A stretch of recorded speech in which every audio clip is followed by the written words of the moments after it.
Welcome back, everyone, to the Temple of Technology, or rather, as it's called now, So Here's the Deal. This is the second installment of our David Lynch Film Festival, with our official podcast name for it, and we're hoping it sticks.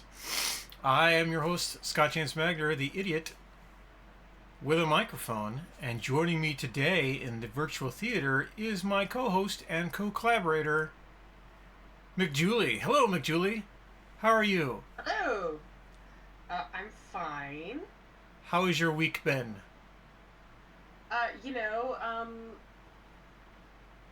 It depends on how you want to measure that. So, I watched David Lynch. Oh, yeah. Well, I watched a David Lynch movie, too. Yeah. And in our dystopic fantasy world, David Lynch makes sense. You see, I've invited Dave to join us for tonight's festivities. Yes. I had to ask him special, and he didn't say no. So here he is sitting with us. So, is this kind of like a White Lodge situation where, we're all in some kind of, purgatorial afterlife? And It's entirely possible. It's entirely possible. right.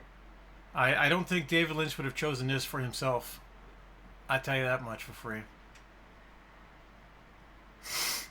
But here we are. All right. We are here tonight to talk about The Elephant Man. It's the second film in our David Lynch Film Fest. So here's the deal. The podcast will deal with all sorts of different media, not just David Lynch Film Fest movies. It just happens to be what Julie and I are talking about right now. We've talked about doing these movies for a long time, and with the passing of David Lynch, we decided to just push our way straight through. And after 1980... Plunge right in. We're going to plunge right in. And after 1980, things get weird. But 1980 is where we are, The Elephant Man.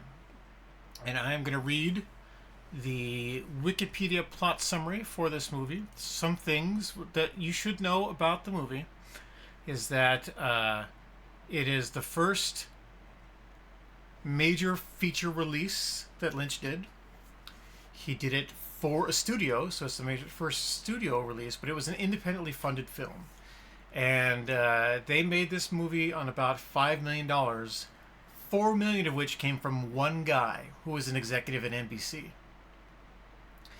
And the producer of record for this is Mel Brooks, who specifically sought out David Lynch to adapt the book that The Elephant Man is drawn from because of Eraserhead and some of his short films.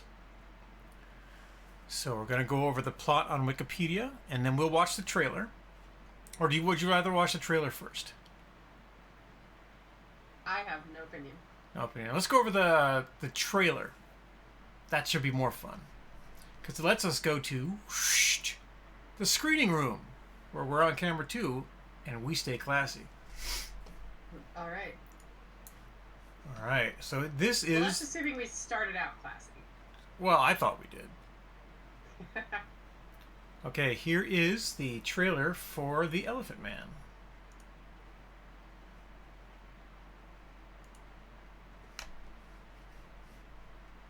I said play it.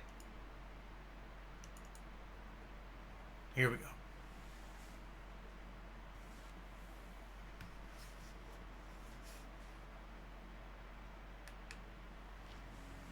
Life! It's full of surprises. Ladies and gentlemen. Sir Anthony Hopkins, everyone. Elephant. Man. At first, you will want to turn away from him. Then, you may find him a silent, unresisting target for your ridicule. Stand up. Stand up! Turn around! Mister, why is your head so big, mister? But if you come to know him, Have you always been the way you are now? you will begin to see beyond the perversion of his form. Are you in any pain? Are your parents still alive? Your father, your mother? And discover the beauty in the beast. He is English, he is 21, His name is John Merrick. At no time have I met with such a perverted or degraded version of a human being as this man. Am I to assume, then, that he is ultimately incurable? Yes, sir. This hospital doesn't accept incurables. The Freak hunting. This is monstrous. If you ask my opinion, he's only being stared at all over again. People pay money to see your monster, Mr. Treves. I'll collect it. You're the monster, you're the freak. What was it all for? Why did I do it? And perhaps for the first time, you will understand the true meaning of courage and human dignity. I am not an animal. I am a human being. You're not an elephant man at all. You're Romeo.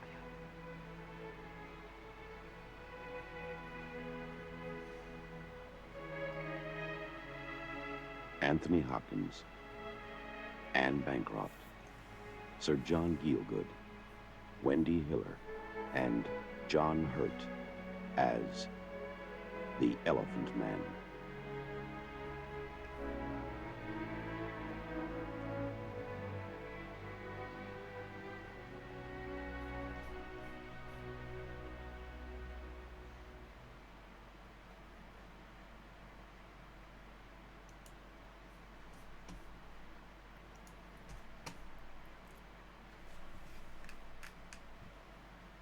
Now, Julie, that last bit that we saw on screen there is actually personally relevant to you, isn't it? Yes, because when I before I had seen this, I was already a big David Bowie fan, and I was aware, I had read reviews, that he was performing a version of the Elephant Man on stage in which he did not do any there wasn't any makeup or costuming to make him look like the Elephant Man. He just used, mime in his David Bowie fashion. So when I found out about the movie, I was a little disappointed that it had nothing to do with David Bowie. And the producers of the film actually sued Mel Brooks for the rights to all of this because the movie was wildly popular and they wanted money. And then Brooks said very clearly, this has nothing to do with your play. This has everything to do with this book. And if I bought the rights to this book and you didn't, you decided to do a stage play about a historical figure, which is your right to do. I bought a book and I made a book into a movie, and then I paid someone to film the movie, and look at my movie. My movie's fantastic. All right, so You don't want to mess with Mel Brooks. no, there are some crazy good anecdotes about Mel Brooks in this movie. One of which is the executives at Columbia and Warner, and Paramount for that matter, all of the people who were involved in distribution and final bits of this movie. They saw the dailies of this and they didn't like them. They didn't like them at all. And he said, well, tough. And it's kind of similar to what he told the studios about Young Frankenstein, where he and Gene Wilder had written their movie and they had directed their movie and they had put their movie up on the screen. And the executives came in and they wanted to change it. They wanted it to be funnier and happier and a crazy cool thing. And why is it in black and white? We don't like this. And Brooks looked at them and said, well, that's a neat opinion. You're wrong. And then he says, these screenings are not for your approval. They are for your edification and enjoyment. If you don't enjoy them, you don't have to come to screenings anymore. But this is the movie that we are making, and this is the movie that we will go forward with. Thank you for your time. So as a filmmaker and a producer, he was very, very adamant about this film and the way he wanted it made and produced. And so going and choosing David Lynch, whose previous feature was nothing like this, except for the tightly put together aesthetic of the black and white and everything was a really bold choice, I thought. Plus, he got to cast his wife, Anne Bancroft, in a starring role, so that's never bad. Nope. Nope, not in the slightest. You know, I didn't realize that they were married at the time. Wow. Yeah. All right, so here... It's funny. I've never really paid that much attention to David Lynch's personal life. I mean, I know he had a personal life, but... No, Mel Brooks. Mel Brooks' wife. Mel Brooks was... Okay. All right, yes. Okay, that makes a little more sense. Yeah, David Lynch was still married to his first wife at the time, I think. Okay. I think they had not yet completely dissolved their marriage because of, what happened with Eraserhead. So as we did for Eraserhead, I'm going to go down the Wikipedia plot summary, which may or may not be the actual plot of the movie.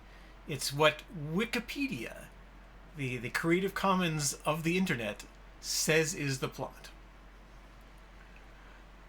Wild African elephants strike down Merrick's mother, who writhes in anguish. Merrick would be John Merrick, our title character, the Elephant Man. Afterwards, an infant Merrick is heard crying. Frederick Treves, a surgeon at the London hospital, finds John Merrick in a Victorian freak show in London's East End, where he is kept by Mr. Bites, the brutish ringmaster.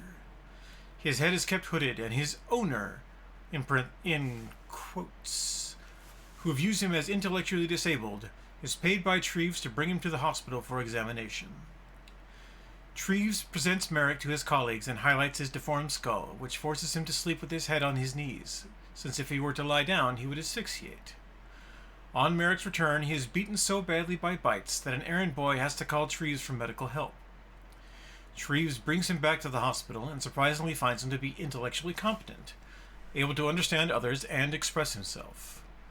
Merrick is tended to by hospital matron Mrs. Motherhead, as the other nurses are too frightened of him.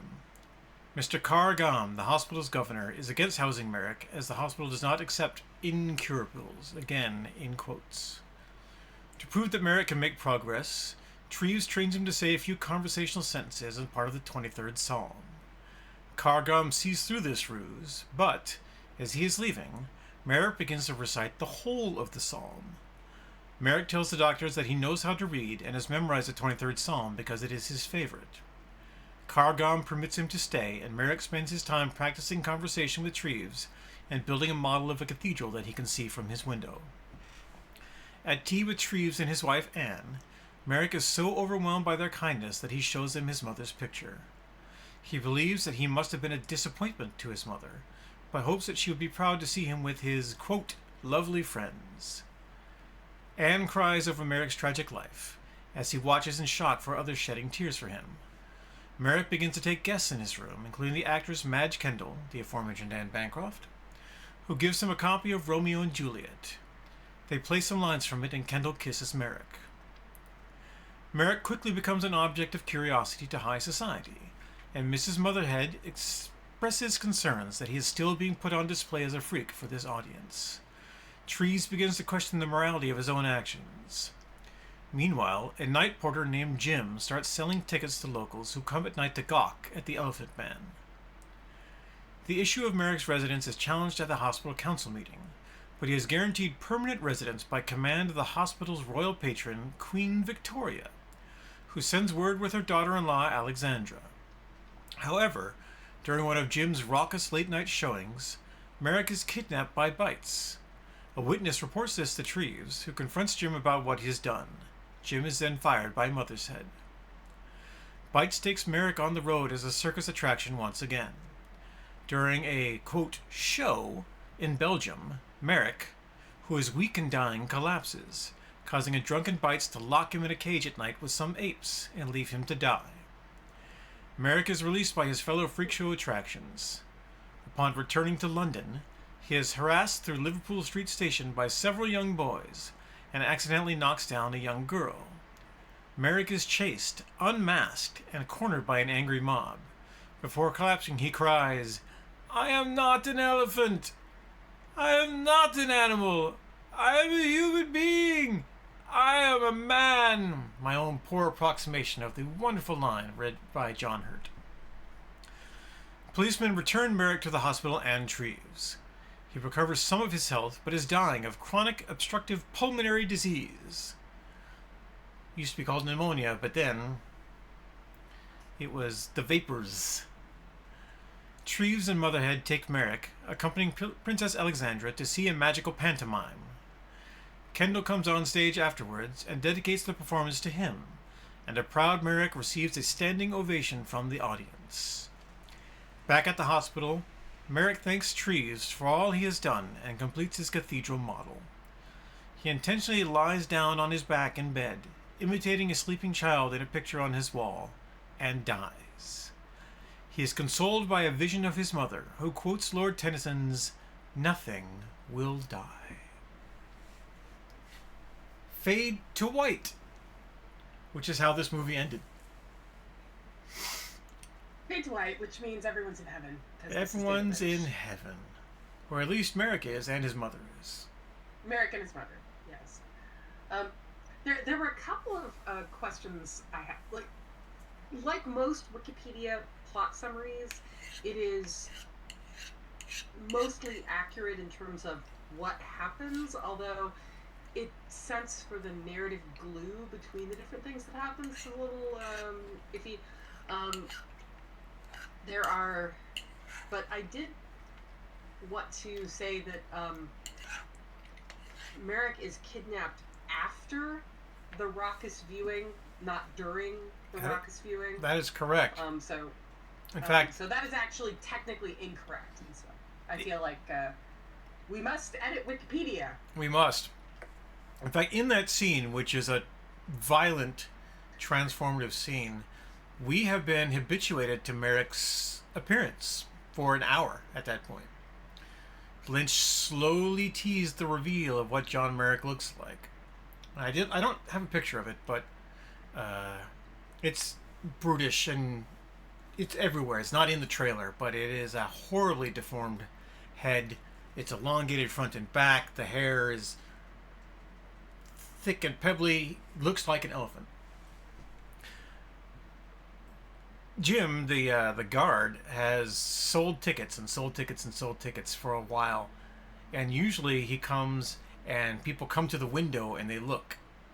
But in this scene, they bust down the door and they smack him around a little bit and then make him dance. And then they pour liquor on him and make him dance some more. And he doesn't know what to do. He's in shock as people come and women are forced to kiss him.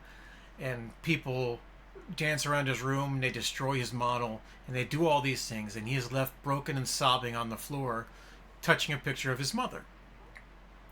And then Bites, the horrific brute of a man who caged him and made him perform as a sideshow freak, comes and says, "I told you this would happen. I told you you belong with me. You belong with me." And then they cut the scene to the next morning when Treves comes in and sees the room is trashed. And he's looking around trying to figure out what happened and can't find out. And he's looking everywhere for the guy, and the next time we see him, he is again stripped naked, stripped of his clothes and his fine deal, and he's made to perform in a rainy carnival freak show. Which, I might add, had Kenny Baker in it.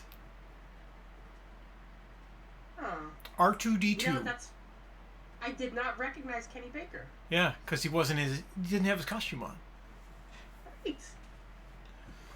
But Kenny Baker and a few others of the Time Bandits were in that freak show. And it was an interesting freak show because, unlike the one we see at the beginning of The Elephant Man, where the camera follows Anthony Hopkins Treves as he navigates through the freak show, and the cops have come to stop the freak show because it is too horrible for decent society to see this person. It's just awful. You can't display this. It's not right. And then Treves tries to see the thing, and he is made to leave just like everybody else.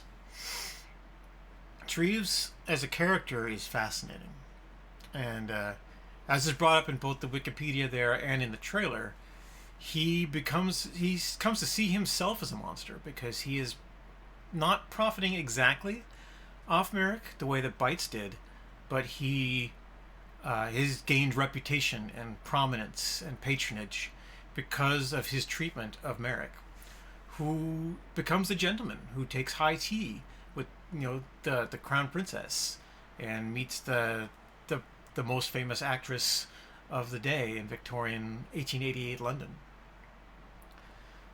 So it is wonderful to see that. And there was actually about Julie's comment about the Wikipedia article, which I agree is incomplete because it doesn't talk about a lot of cool stuff in here, like the other friends that he has and meets, and he apologizes for his brutish nature, and they come and take tea with him, and their hands are shaking because they're so frightened of the Elephant Man. He makes a joke at them, and they go, oh. But he's a smart, intelligent person, which is completely belied by his horrific appearance, which I think was the point of the film. I think so. Although I thought it was interesting because the Wikipedia article also mentions that the film received very, very glowing reviews, like about as good as reviews tend to get. It was a commercial success, but Roger Ebert didn't like it. He hated it. He liked Eraserhead. Yeah. Then he said, you should go back to doing Eraserhead. Why are you doing this artsy-fartsy crap?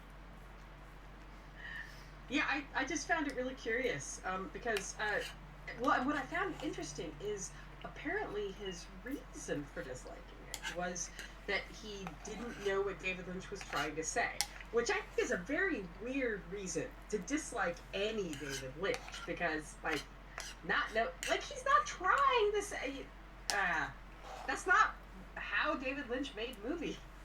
He was holding up a mirror to reality and showing you things.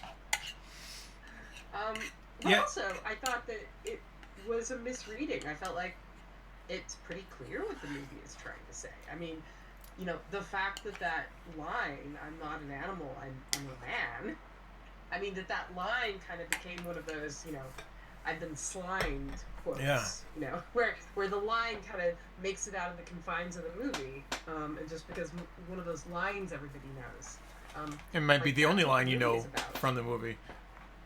Pretty clearly. Yeah. That's what the movie is about.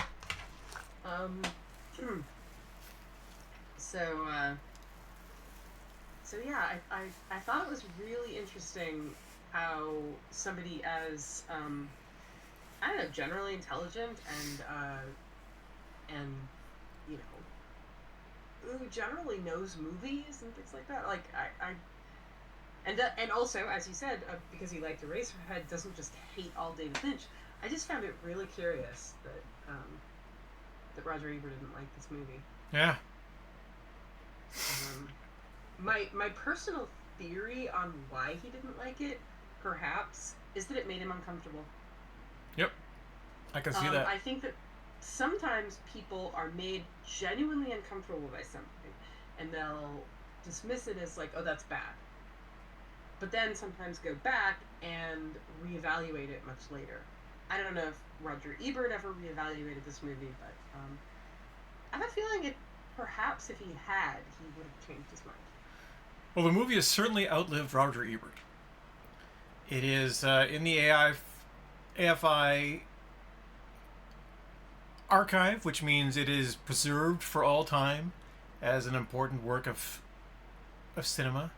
It has a 92.5 rating on Rotten Tomatoes. It's crazy for a movie that's 45 years old to rank that high, because certainly some critics' reviews or people will mess around with it, but no, it is universally liked and loved. I love this movie. I liked it before. I'd seen it, as I mentioned in our previous outing. I'd seen it as a teenager, so I'd seen it 5-6 years after it had come out, but I'd seen it on television. I'd never seen it wide, and I certainly had not seen it all the way through, I don't think, because there were some very surprising things in this movie to me. But the transfer that the Criterion Collection did for my disc was one amazing start to finish masterpiece, except for tiny bits of the sound. And there are bits of the sound where it crackles. And the more I think about it, the more that's David Lynch, more than the film is degraded. He had put that flaw in there because there's all this beautiful music, right? And beautiful soaring soundtrack, and the dialogue is crisp and clear and sharp, and then every so often it's just going on. It's like, wow, what is happening there? I thought my projector was breaking, but then it wasn't. It was perfect. It worked just the way it was supposed to work. It's simply a matter of the way the film is constructed. It's meant to look the way it does. Crisp, clear, and stark. You could show that film today on a 35mm screen, and it would do amazing. It would look fantastic. It's better than last year's Small Things, which is essentially the same aesthetic. So you've got the Victorian Moors, and then somebody who busts out of that mold and goes and does stuff. It's a completely different story. I'm not comparing the two apples to apples. I'm comparing fruit to fruit adjacent, or Victorian fiction to Victorian fiction, because it is a Frankenstein story. But that's interesting. So you would call The Elephant Man a Frankenstein story? Absolutely. It's a doctor and his creature. Now, he didn't create the creature, but the creature of John Merrick is who he creates. He creates the persona of the gentleman and gives him access to learning and knowledge, and transforms him from the rude flesh who is going to die stinking in a hole into a Victorian gentleman who's celebrated by everyone in London. That's interesting, because if you had asked me to compare it to another story, another classic well-known story or whatever, I would have chosen Pygmalion. I would have, said, like, it's basically, it's basically George Bernard Shaw. My Fair Lady, which, obviously is the musical comedy version. But yeah, I would have picked Pygmalion. Because I think that the idea of taking someone with raw potential and like sort of shaping them into somebody who is accepted by the upper classes of roughly the Victorian era, that's where I would have gone with that. But there is an element. Both stories have an element of the Frankenstein story that I hadn't really thought about before. So I think that's a really interesting observation. It's not what immediately jumps at. My initial thought was how beautiful it was. I mean, by the end of the movie, I was crying ugly tears, and I started tearing up when Anthony Hopkins tears up in the first two scenes. Where Lynch has this tight cut of Anthony Hopkins' face where all you see is his face, and you don't see John Merrick at all. You see nothing of Merrick. Bites pulls the curtain away, and then Hopkins' eyes go wide, and as Bites continues talking, they pull in closer and closer on Anthony Hopkins, and then you see a tear come down his face. And then he says, "Oh, you must have him come to me, you must have him come to me." And then Merrick shows up, shuffling, head to toe in his outside garb. He hasn't bathed in forever because Bites gains nothing by treating him like a human. And there's this bit throughout the movie where Bites and Treves are at loggerheads because Treves sees him as a man, first and foremost, just a disfigured man. And Bites sees him as a thing. He's an animal. He's my property. And when Bites sees him as a paycheck. A paycheck, right. And so when Treves gives him money to study Merrick, Treves Bites essentially is renting him out. Is his concept of it. And then Treves says, "No, you can't do this. You can't treat this person this way. He has to stay here. He has to be treated." Specifically because Bites had beat him almost to death. treating him like a subhuman creature. But later on, it's, you can't come here. You can't come and steal this person. And Kargam, who is initially not repulsed by Merrick, he is just nonplussed by him. Because they saw disfigured people all the time, they're doctors. And that was the thing I liked most about the Kargam and Treves relationship, and even Mrs. Morse. Get her name right here. Mrs. Mothershead. Yeah. They never see him as less than human. They realize he's ugly, they realize he's disfigured, but they never see him as less than human. They just see him as unfortunate. And when Kargam learns of his intelligence, he's on board. He says, oh, this is an intelligent person, we must treat him with intelligence. But Bites comes by, sneaks his way up in, he goes to steal Merrick, and Kargam is the one who says, you must leave now. This man is our patient, he lives here. And if you wish to sue me in the courts, you may do so, but you will be suing all of London. You can't treat people the way you're treating people. And the wonderful John Gielgud, fantastic, towering actor, who was a bigger star than Anthony Hopkins at the time. I think Anthony Hopkins had done The Lion in Winter and a couple other things, but not as many movies as he had done stage. And he was a member of the Royal Dramatic Society, so he was huge on the stage, but he wasn't a big movie star like John Merrick. John Hurt was a 17-year-old nobody. Wow. I did not realize that he was that young. He was very young. And he thought he was going to destroy his career doing this. And he was making Heaven's Gate, which was, one of the worst movies of all time. And he came to do this in between the first part of making Heaven's Gate and the second part of making Heaven's Gate.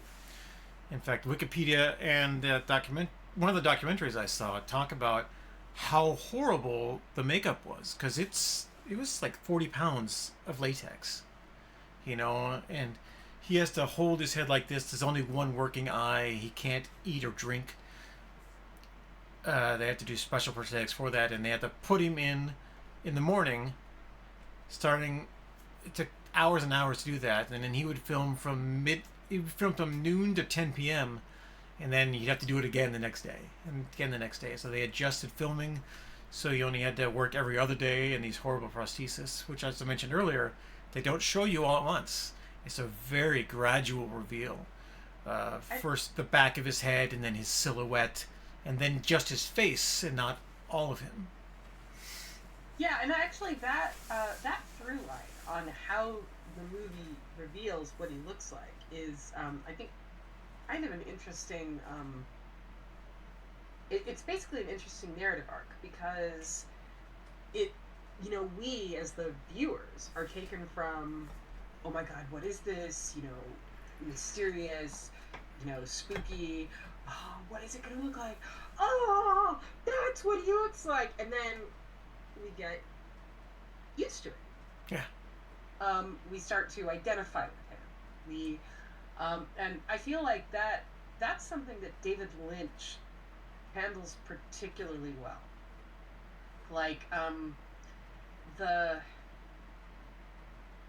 normalization of unusual and the, strangification of what seems normal. I mean, that actually strikes me as exactly kind of where David Lynch tends to reside as a filmmaker. And so, by the end of the movie, we're not repulsed by John Merrick anymore. We're just like, that's just what he looks like. Yep.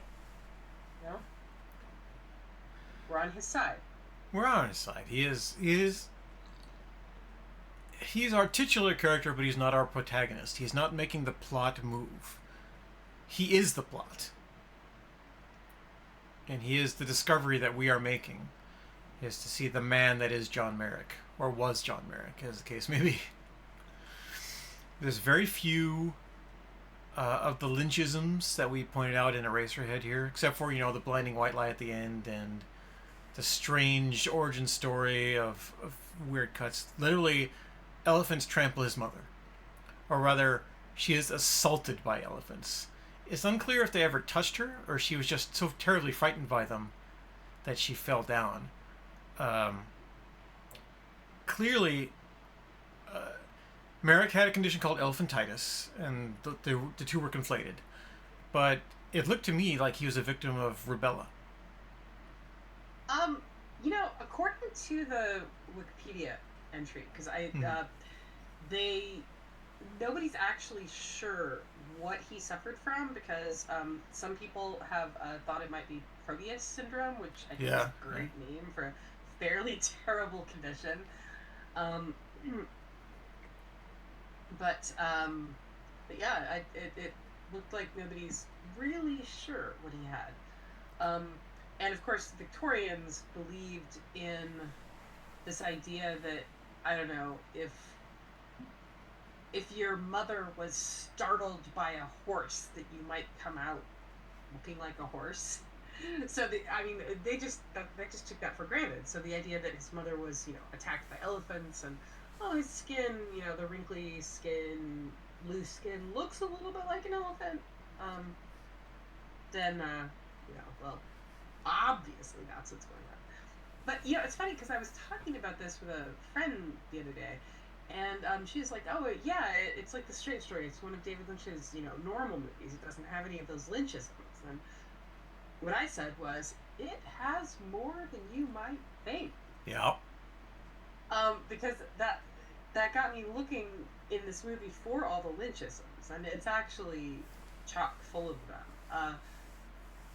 Starting with the way it begins with just a bunch of cuts and no narrative explanation thread between them yet. It begins with the scene of his mother, being frightened by an elephant, and her screaming, and then the baby crying and all that. Like, those cuts are kind of like, we don't know what those have to do with each other. And I would also say that one of the things that is very David Lynch is when he does people being scared.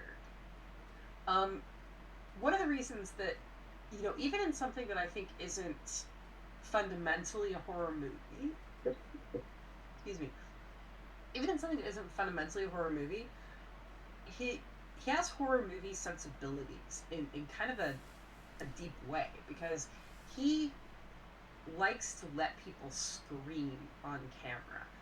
They scream in terror, like very, very realistic terror in a sense, where, they're just, and, really, that doesn't happen in non-horror movies for the most part.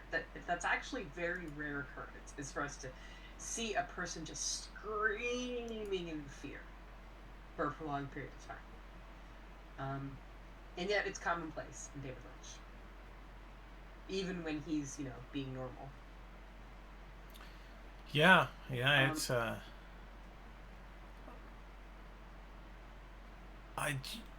you said that so marvelously. Sorry. I lost my train of thought. What I was going to say, but it's okay. Well, I would love to keep talking about all the Lynchisms that are actually in this movie. Do it. So another Lynchism is actually just the way things are shot, the way things are framed. David Lynch is very, very, very fond of the kind of like the face or hand or whatever in isolation. So, like, a face in darkness. A dark room, one light comes on that barely illuminates somebody. It's full of those kind of Lynchian visual touches. And also, unexpectedly, like, a really big shot of a room. So, like, he'll go this so close and then unusually far back. Like, because a lot of, more commonplace filmmakers, maybe, they do, that kind of, here's a face, middle distance face, kind of like our faces right now. middle distance face, you know, over the shoulder, middle distance face, and there's a kind of you know, you don't see the big environment, but also you don't get that really up close, you know, intimacy either. Another Lynchian aspect that I thought was kind of interesting, because it doesn't affect the plot really at all. So I think it's just in there for, you know, thematic or Lynchian reasons, is the role of Victorian industry. Like, there's a point where the doctor is, like, it's in between, I think, the first time he sees the Elephant Man and, you know, when he actually goes to try to collect him. He's in an operating theater, and he talks about how he's trying to help somebody who's had an industrial accident, and how this is becoming much more common these days. You know, and then we get a factory shot, and I mean, one of the things that is, you know, with 2 movies to go on, already the imagery around factories is a huge part of David Lynch's cinematic vocabulary. It's like showing a factory, sometimes with no particular reason to do so. You know, it's just like, here's a factory, here's some people, you know, hammering something, and the rhythms of that, and the kind of gritty griminess, also the kind of the inhumanness of it, and the sounds, like those, you know, thunk, thunk, thunk, and these kind of, you know, these industrial sounds are also a part of his movies, and that includes The Elephant Man. There's another bit, it happens kind of late in the movie, which is absolutely the most David Lynch thing you've ever seen, which is the camera. John Merrick's outside outfit, you know, his hood, has one eye hole slot, because he only has one working eye. So there's a point where the camera dives into the eye hole slot and comes out in a factory. For no obvious reason. There is no reason that we need to go to a factory right then, except that it's making this thematic connection, I think, between, you know, John Merrick's deformities and the industrial age. Yeah, I found a lot of the factory stuff was establishing shots necessary to remind you that you're in Victorian England, because so much of the film takes place in a room or between 2 dudes talking, and so we have to show you that, oh hey, this is the life he lived as a circus freak in a world where people were rough and uncultured, and they did hard jobs, and they went and they got hammered every night, and they wanted to do something fun afterwards, which was go look at freaks or do things. Even the character Jim, who has a nice job, right? He's an awful person. I don't want to say he's not bad, because he's a very bad man, but he's very 1888. He saw a way to make money, and he went for it. He's very much more like Bites than Treves is like Bites, especially since those two fight as well. But Bites realizes that, oh, I can just pay you and get what I want, whereas, like, there's no amount of money I can pay Treves to get him to abandon his principles. You don't have any, and so here's tuppence. Add me to your list of people who are going to go see the Elephant Man. And he goes, oh yeah, sure. Get on the bus, let's go. The metaphorical bus, they walk, because they're all too drunk to ride the bus. Which actually is kind of interesting, because one of the things that David Lynch does do, he has a lot of compassion for most of the people he shows us, but he does occasionally, you know, when he shows, like, poor drunken brutes, he doesn't really bother applying any, like, I'm sure it's the material circumstances of their poverty that influence them to act like terrible people. He basically never he never brings that kind of a lens to that kind of behavior. And you know, I mean, another example is like, well, they are just bad people because, you know, Mrs. Mother's Head. Mother's Head, thank you. I kept thinking Mother's Baugh, and I'm like, no. I've been trying not to wrong say Mother's mother. Baugh the entire time, so I'm with you. I know. Yeah, Mother's Head. Anyway, Mrs. Mother's Head is, you know, she's working class. She's not, you know, and she's a very good person, or she eventually demonstrates her goodness relative to John Merrick, and that's another thing that is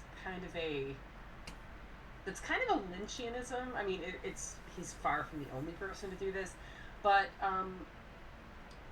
of course, bringing in Twin Peaks, which is TV and much later in his career, but there's a thematic similarity, which is in Twin Peaks.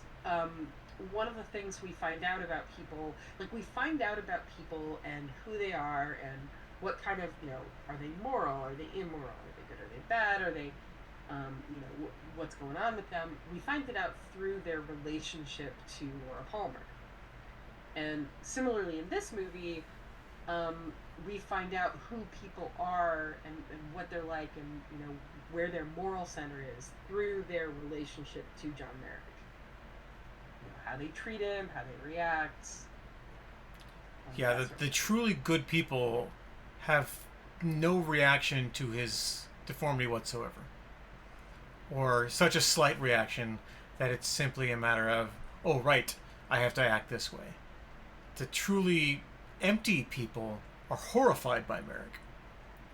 But half the people who go to see The Freak don't even care. They're more concerned with how they appear to the people who are afraid. It's like, oh, no, this is something I do all the time. I've gone to see this 4 or 5 times, right? Or Jim, who is not repulsed by Merrick in any way. He just doesn't see him as having the rights of a normal person. It's like, you're an object to me. You're money. And Bites feels that way. He locks him in a cage with a bunch of gibbons, right? But the other freaks, they don't care. They're freaks.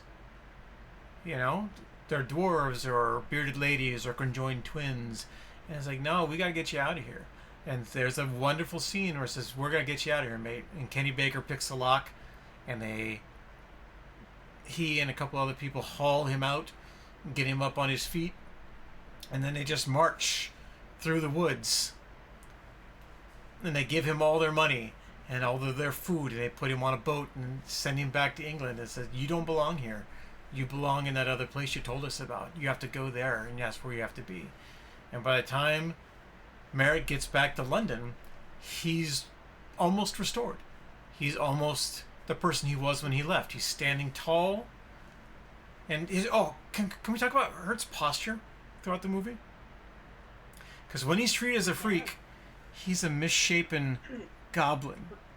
And when he's treated as a human, he stands with his head high so that he can use his eye to look at people and see people, and so that he can breathe properly because his airway is open. But when he is treated as a freak, he's hunched over and he can't breathe and he can't do anything. It's just masterful. It's masterful. And his voice actually is a huge part of that, because it's so soft. He clearly has a very hard time speaking when he's all hunched over, but when he's, you know, standing up straight, he actually speaks pretty well. Yeah. You know,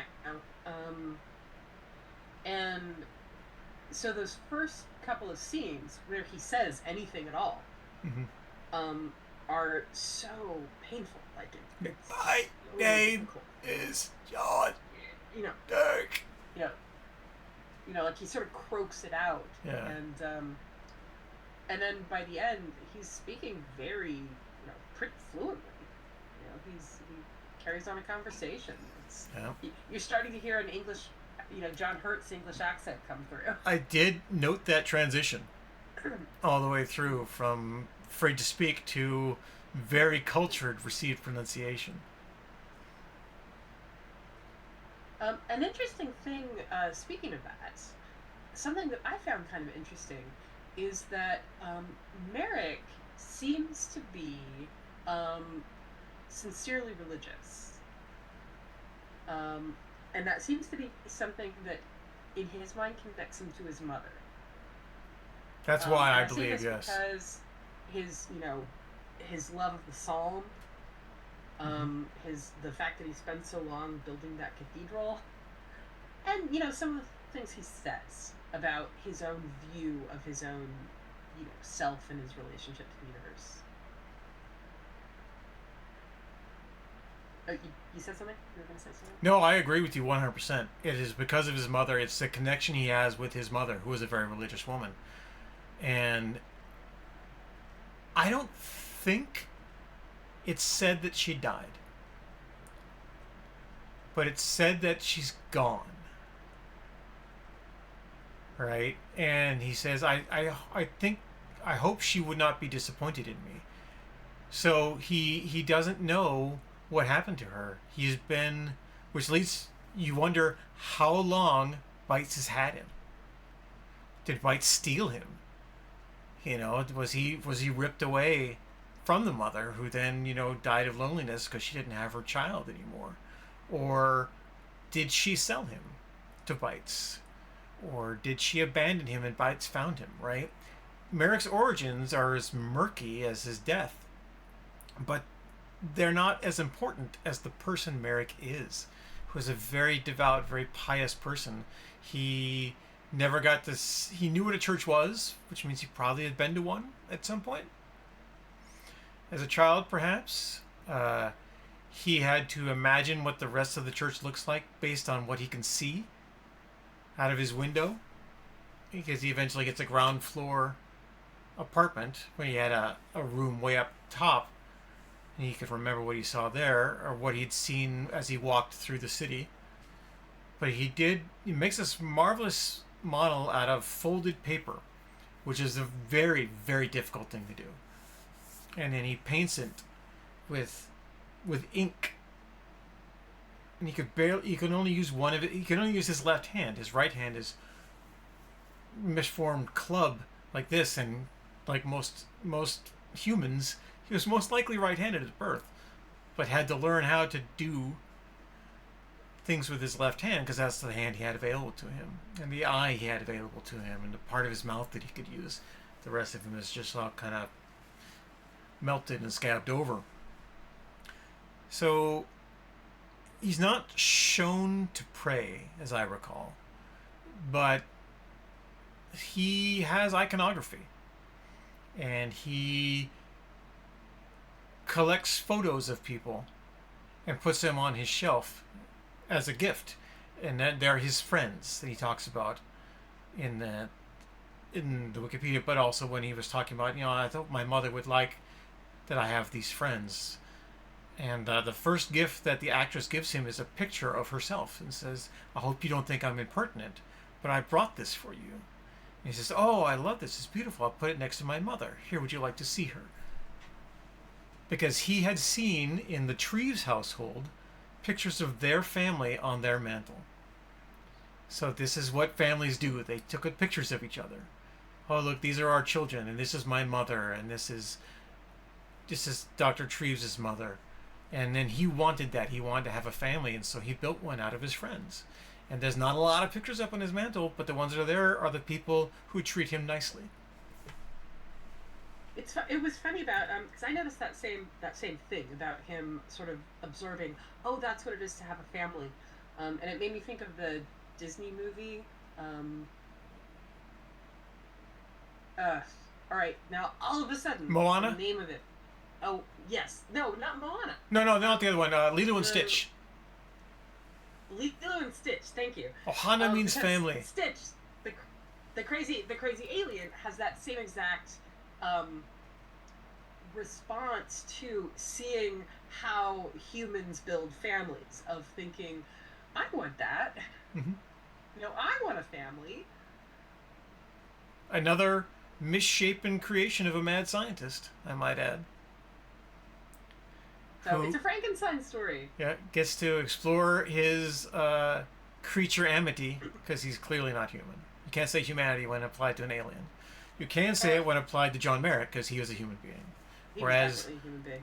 Frankenstein's monster Adam, not explicitly not a human being.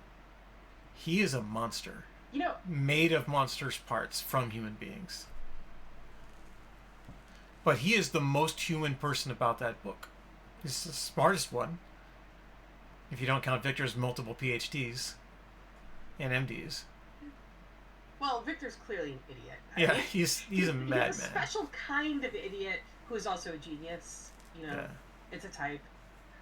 Or the genius who is also an idiot, I think. Is what. But I was just going to say, Mel Brooks, Young Frankenstein. Yep. What is the theme of Young Frankenstein? Basically, that if Victor hadn't been such an ass and had taken a father's responsibility for his creation, things would have gone much better for everyone. Yeah, and it's the fact that Victor's a bad father is why Frankenstein is a horrific tragedy. Yeah. And that's actually another recurring theme in David Lynch movies. The good father versus the bad father. There's a little bit of good mother versus bad mother, but I feel like the default, there's not that much of that. Like, I feel like in general in David Lynch, if there's a mother figure, she's a good mother. But father figures have this duality about them. The good father and the bad father. Oh, 100%. In fact, we're going to see that a lot more in our next movie, Dune. Which is as huge of a cultural shift from the Elephant Man back to Eraserhead. Dune to the Elephant Man is crazy different. But it's understandably the same filmmaker writing the same script. The same type of script. So it is, I don't know, the later 80s work, you know, like Blue Velvet and Wild at Heart is very dark and very shadow world as they go through stuff. Just checking Blue Velvet and Wild at Heart are the other 80s movies. 1990 is the 80s. Don't let anybody tell you different, because math works every time. Every time math works. Which is interesting, because The Elephant Man is a 70s movie. And it feels like a 70s movie. It was released in 1980. It won all of its awards in 1981 at the award shows, although it didn't win a single Academy Award. It was nominated for 8 Academy Awards. And it didn't win any of them.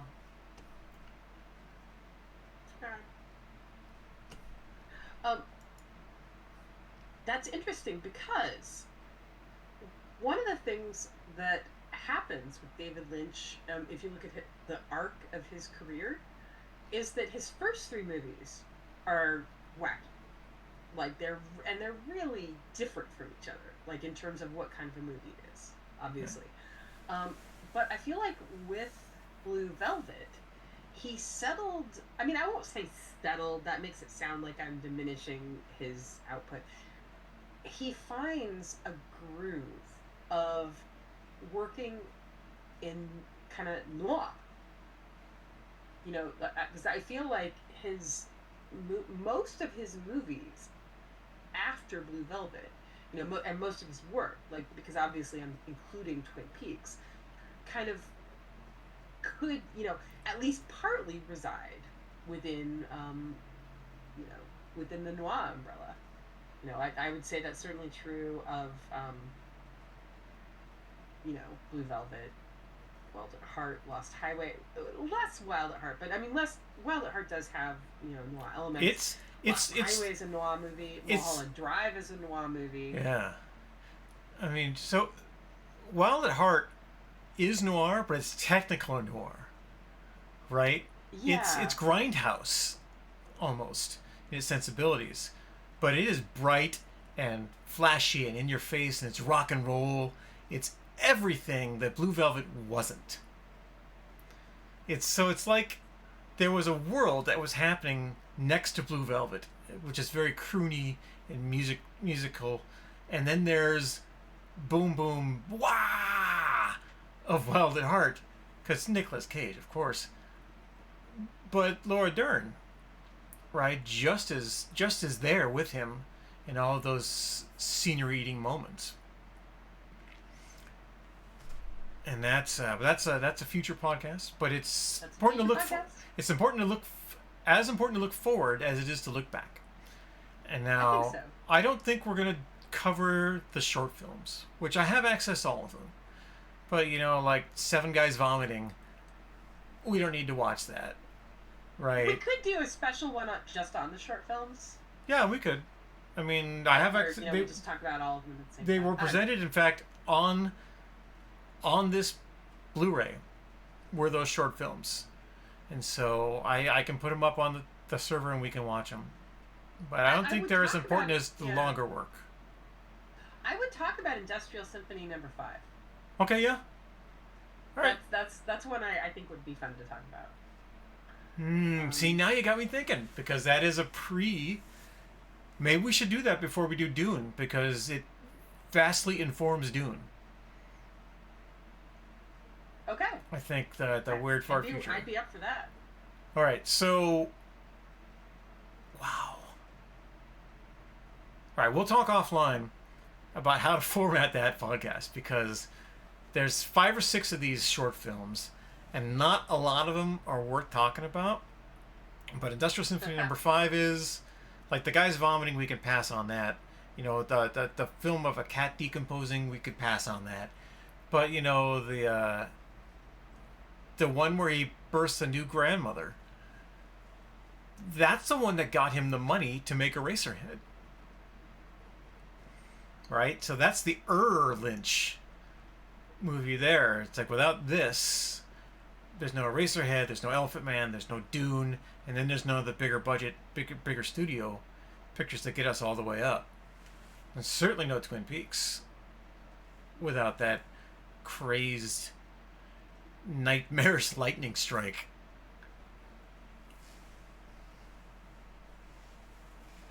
All right. Yeah. Well, it's been an hour. I think we could talk another hour easily on this. I'm not going to make us talk that long, but we could. This movie is so beautiful. If you have not seen The Elephant Man, you should see The Elephant Man. It is not available for streaming, as we found. So you need to get a DVD copy or find someone who has a DVD copy like myself. I shared my copy with McJulie, and she was able to watch that. Dune, widely available. Very widely available. You could see it everywhere. But there are several different versions and cuts of Dune. One is the theatrical version, which was slightly chopped from what he wanted it to be. But then in order to recoup some money, they released essentially his work print. And he said, don't put my name on that. That's not my movie. I filmed all those scenes. I wrote all those scenes. That's not the movie I put together. The one I put together is the one that you cut up and then released. So the 4-hour Alan Smithy print of Dune, I don't think we need to discuss. But the very tight 6th draft of his script that became Dune, the motion picture, I think we should discuss. And that's actually... The 4-hour Dune is interesting because I don't know anybody who's seen it except Paul. Really? Paul. He saw it pre-release. Like he was one of those screening audiences. I think it happened in Port Townsend, and I think that happened to enough people. Basically, they saw the pre-release 4-hour print. Later, we're telling people, the 4-hour version was actually better than the 2.5-hour version. And I think that legend caught on, which is why the Alan Smithy one came out. It's like there started to be this kind of like, hey, I want to see that 4-hour print. The problem was it didn't exist. Yep. It didn't exist anymore. So the Alan Smithy 4-hour is like a recreate. It's like somebody trying to recreate it. Yep. And I assume they didn't do a great job recreating it, but again, I still feel like it's people who had seen that 4-hour print, like telling other people, like, oh my god, it's so great, that created this legend that sort of created the marketing, or that created the market demand for the Alan Smithy 4-hour version. So for those who don't know, Alan Smithy is a name that gets applied to a movie when a director doesn't want his name on it. And so when we talk about the Smithy Dune, that's what it is. David Lynch said, don't put my name on that. That's not my movie. And because he also wrote the movie, it's credited as being Judas Booth is the writer credited for the Smithy version of Dune. But it's all Lynch. He did the whole thing. And so it is Lynch and it's not Lynch. And the reason why I think it's worth discussion, and then we'll get into this when we do Dune, is because of Twin Peaks: The Missing Pieces, which is a whole nother movie that was taken out of Come Fire Walk With Me. And it's essentially all the Chris Isaak stuff and all the David Bowie stuff cut together in a good narrative with Laura Palmer stuff, and Dale Cooper's very, very short in it at the very end. Not a huge part of the movie. So I'm both this ways. I think the theatrical release of Dune is the one that matters. The TV cut and the work print and all those things. As you said, people have seen all of these. The internet exists, right? You can go and see these things whenever you want. They're all relevant, but the one that no one understood, I think, is the most Lynchian of all.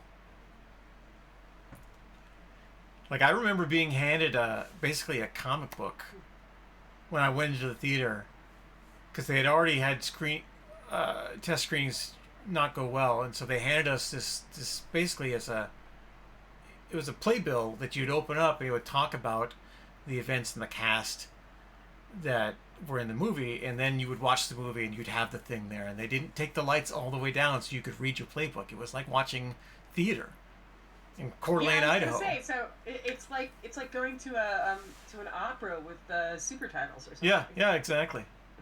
And none of that was available on television. They just said, "Fuck it, we're gonna fill 2 days worth of programming time, 186 minutes. So we're going. We're doing this." That can't happen with The Elephant Man. The Elephant Man is perfect. It is one of the best films of all time. It is brilliant. It's beautiful. And it was a fine topic for us to discuss. Any parting thoughts on Elephant Man? Oh, actually, I did have one parting thing that I was in my mental notes to talk about that we didn't talk about. Why isn't it available on streaming? And I don't just mean that it's not currently streaming on anything where, like, you know, this stream or that stream. You can't even buy it, like, on Amazon. Like, you can't go to Amazon Prime and pay them money to get a digital copy. Yeah. Well, I mean, which I think is wild. I own the Criterion version, and it did not come with a digital copy. I had to make my own digital copy. Right. And it's not available on the Criterion channel. Yes. They did release a 4K version this year, but I don't believe it had a digital component. 4K Ultra Blu-ray. So it's just not there. I don't know. I think part of it is that it released pre-streaming, but it lived in so many different ways. According to the article here, it was released on VHS and Betamax, CED, which was a very early version of Laserdisc proper, and DVD. And But it was entirely the digital possibilities of it really only happened during the 4K restoration for the 40th anniversary. So that was 2020. They went back to the original negative, and they went through and they cleaned it all up, and they made sure the audio was as good as possible. And it, as I said very early on, it's so beautiful. It is just amazing. The quality of image that you saw in the trailer earlier is nothing like the quality of the restoration that they did. It is so sharp and crisp and beautiful. And so I don't think it went digital because Lynch didn't have the time to do it. He worked on the restoration, and he was already in poor health in 2020. He'd stopped working on film. He was working exclusively on video. And I don't think he was there. I don't think he was ready to go to that extreme. I mean, Twin Peaks is barely available on digital. And that's mainly because it was on Showtime. The restoration was on Showtime. Or the return was on Showtime. And so that's, by default, a streaming media system. It is interesting. I would expect it to be on the Criterion channel. And I was surprised that it was not. Various Plex servers have it. I've got it. But, it's not showing on HBO. Right? We were able to see Eraserhead on HBO. We were able to see Lost Highway on HBO and Mulholland Drive on HBO. But not The Elephant Man, which was a mega success. It made $26 million worldwide off a $5 million budget. That's a big success for 1980. It's not Star Wars success, but it went neck and neck with Star Wars in the theaters. Yeah, it was a critical and commercial success. Yeah. Unqualified. Absolutely. So why isn't it digitally available? It's in the AFI archive. It is. It's just wonderful. It's wonderful. It's wonderful, wonderful. It's a cultural. It is a great. Yeah. It's a cultural touchstone. It is a great movie. It's a great movie. You should all watch it. And I would highly recommend getting the Criterion cut. It is not cheap. It's technically out of print, but there's a 4K. There was a 4K restoration that came out, a 4K disc proper, and that'll probably be a little easier to get than the Criterion copy that I've got. So, yeah, they're both from 2020, so it's 5 years old at this point. It should still be out there. There are copies floating around. Well, that's it. That's our final thoughts. Thank you. I am not going to give the big pitch because this is a podcast, even though it's all video. It's a vodcast. So, McJulie, I'm signing off. Are you signing off? I'm signing off. Dave, are you cool? Dave, are you cool? Yes. Dave's cool. All right. Cool. Well, we'll see you all. I don't have a schedule yet because McJulie and I are going to talk about possibly doing the short films before we do Dune, which I'm leaning more and more towards doing. But so I won't schedule a follow-up, but save this space. Thursday nights is when we're going to do our David Lynch Film Fest. All right, everyone. Our stream is ending. Have a great rest of your day. Bye.